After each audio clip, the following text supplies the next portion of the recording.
প্রচন্ড দুর্যোগ শুরু হয়েছে।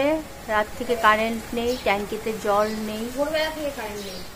হ্যাঁ ভোরবেলা থেকে। তো দেখো এই পরিস্থিতি, এলো কবার চলে গেল, আদৌ আসবে কিনা। তবে হ্যাঁ, প্রকৃতি একদম শান্ত, একদম স্নিগ্ধ, ঠান্ডা করে দিয়েছে সবাইকে। তো ব্যাপারটা হচ্ছে সবই ঠিকই আছে, কিন্তু কারেন্ট না থাকলে যত সমস্যা। ট্যাঙ্কিতে জল থাকে না, তারপর ভিডিও আজকে আপলোড করব কি করে সেটাই ভাবছি, জানি না কতক্ষণ থাকবে ব্যাটারির চার্জ। তো এই, আর আমার মেয়ে দেখো স্নান দান করে পড়তে বসেছে।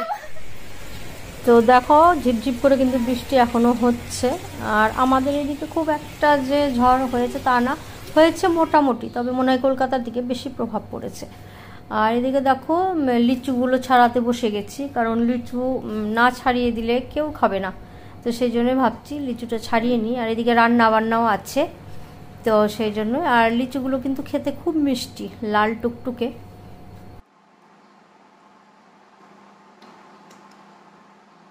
লিচুগুলো কিন্তু খুব মিষ্টি, আমি লিচু খেতে খুব ভালোবাসি। লিচু তো খুব বেশি দিন পাওয়া যায় না, আমিও খুব ভালোবাসি।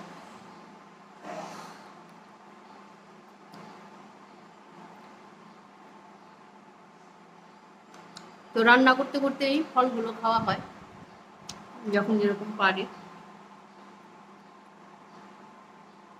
যাই হোক, পরে দেখা হবে, রান্না করছি।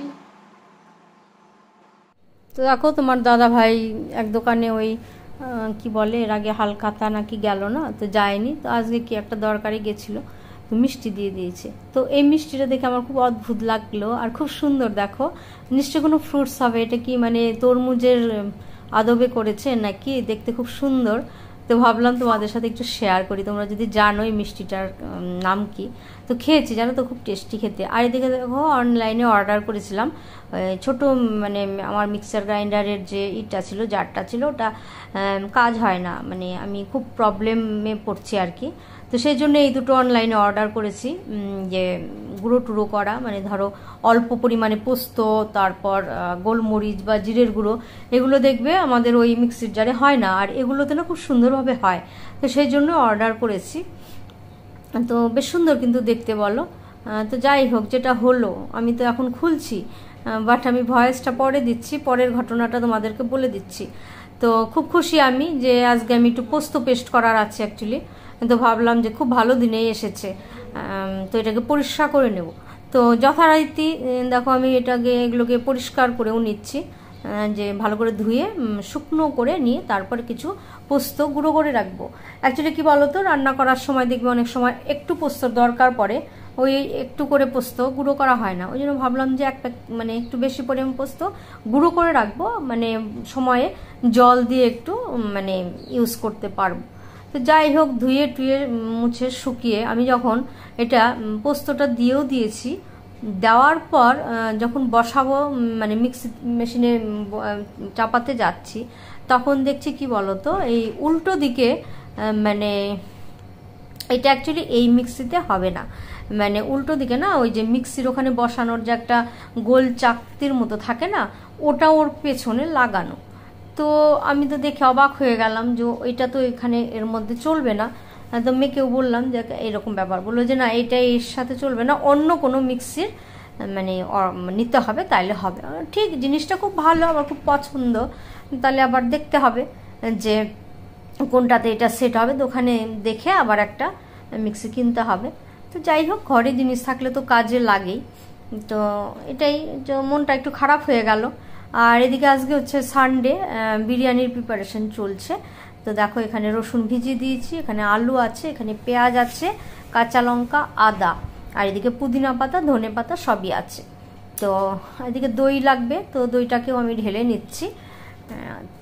আর এদিকে দেখো মেয়ে কিন্তু আজকে কাজে লেগে পড়েছে, মেয়েকে বলেছে যে আমাকে একটু হেল্প করিস, কারণ একা একা একা হাতে এত কিছু করা খুব মুশকিল।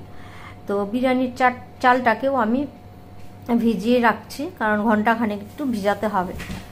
তো ভিজালে তাহলে দেখবে চালটা কিন্তু খুব ভালো হয় আর ঝরঝরে হয়। তবে হ্যাঁ, বিরিয়ানির রেসিপি আমি তোমাদের সাথে শেয়ার করেছি, তোমরা খুব পছন্দ করেছো, খুব ভালো লেগেছে, তোমাদের কমেন্ট প্রচুর পেয়েছি। তো দেখো মেয়ে এদিকে পেঁয়াজ ছাড়াচ্ছে আর আমি এদিকে রসুনটাকে ছাড়িয়ে নিচ্ছি। তো যাই হোক, তো দম বিরিয়ানি এটা। তো বিরিয়ানিটা কিন্তু খুব ভালো হয়েছিল খেতে, অসাধারণ টেস্ট হয়েছিল। তো বিরিয়ানি বাড়িতে করা খুব ঝামেলা, আমি অ্যাকচুয়ালি অনেক দিন পরই করলাম, অনেক আগে করেছি।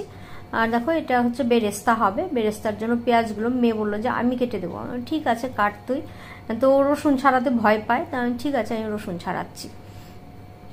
তো বেরেস্তাটা আগে রেডি করে রাখতে হবে। আর কি বলো তো, বেরেস্তাটা হয়ে গেলে তোমার বিরিয়ানি কিন্তু 50% কাজ হয়ে গেল, কারণ বেরেস্তাটা কিন্তু পারফেক্টলি না হলে বিরিয়ানি কিন্তু তোমার টেস্ট হবে না খুব একটা।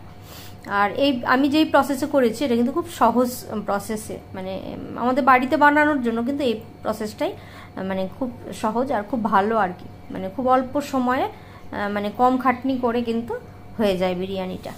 তো যাই হোক, এদিকে বিরিয়ানি হচ্ছে।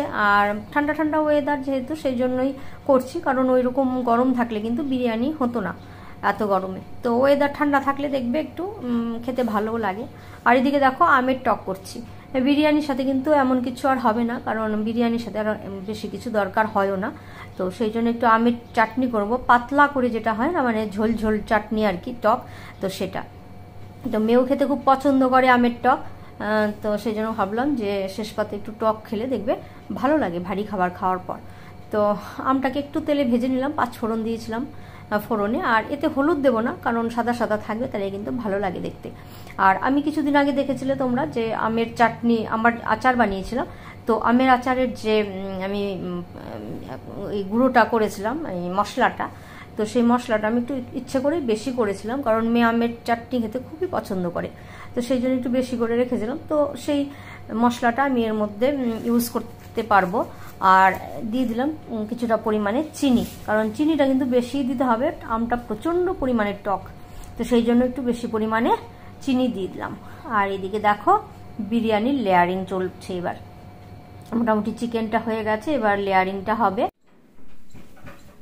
তো কি বলতো, আজ একটা কথা ফিল করলাম যে আমরা মানে মেয়েরা যতই কাজ করি না কেন, আমাদের খাটনির কিন্তু কোনো মূল্য নেই। তো আমাদের সমাজ যতই শিক্ষিত হোক না কেন, মেয়েদেরকে কিন্তু সেই একই জায়গায় রেখে দিয়েছে।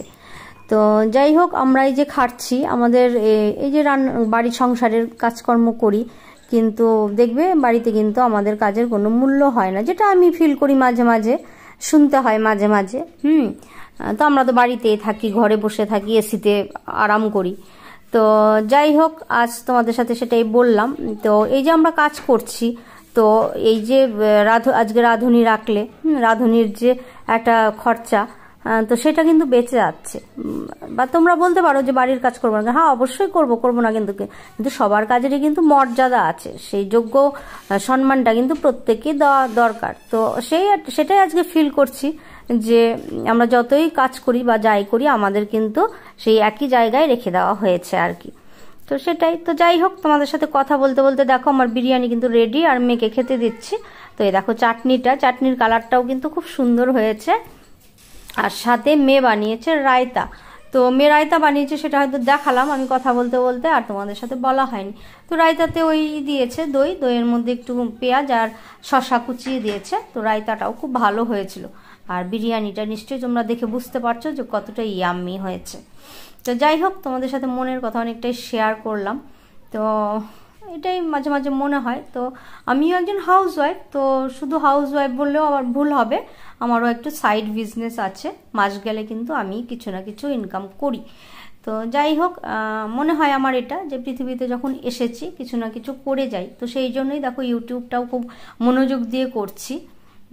তো অনেক কষ্ট হয় একা হাতে রান্নাবাড়ি করে তারপর ভিডিও করা, যারা করে তারা জানে। তবে হ্যাঁ, সেই সব মহিলাদেরকে আমি স্যালুট জানাবো যারা ইউটিউব করে নিজে হাতে কাজকর্ম করে আজ ইউটিউব থেকে খুব ভালো একটা ইনকাম পাচ্ছে।